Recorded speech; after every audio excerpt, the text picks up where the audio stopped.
how is the preparations for the polling as well as counting? So far, we have made all the provisions that have been under the guidelines of the Election Commission of India and the directions that have been given by our CEO office. And as you can see, we have earmarked different areas for different cells. People, whoever have been given duties, have been provided the kits. We are also giving additional remuneration for the people who are moving at P-2. So far, we haven't had any complaints. We have ensured that wherever they are staying it well.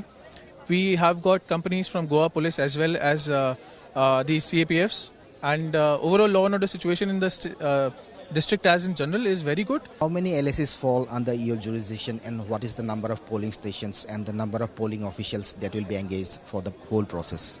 I have 3 LSEs and 180 polling stations over here. With that, at every stage we have kept 225 personnel as presiding officer and the 3 polling officers in total. And so that makes around 900 officers that I have for the polling officials. Is there any sensitive or hypersensitive polling stations in your jurisdiction? As in polling station, we don't have it, but we have made sure that we have excessive vulnerability mapping at 2 different stages. So we have 63 vulnerable polling stations. Most of them are due to remoteness of the polling station.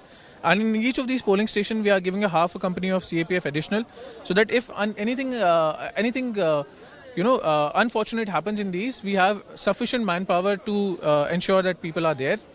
Additionally, we have 1 shadow zone in the district. We have 1 polling station which is under shadow zone, and 11 other polling stations who do not have sufficient network coverages.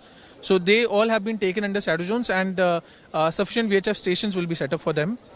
Apart from this, we have 𝗠𝗘𝗚𝗪𝗧 has been notified as the expenditure sensitive constituency, and Mangsang an expenditure sensitive pocket. So in each of these areas, for 𝗠𝗘𝗚𝗪𝗧, we have 4 flying squad teams who are active for the last 1 week and stationed in different areas in 𝗠𝗘𝗪𝗧.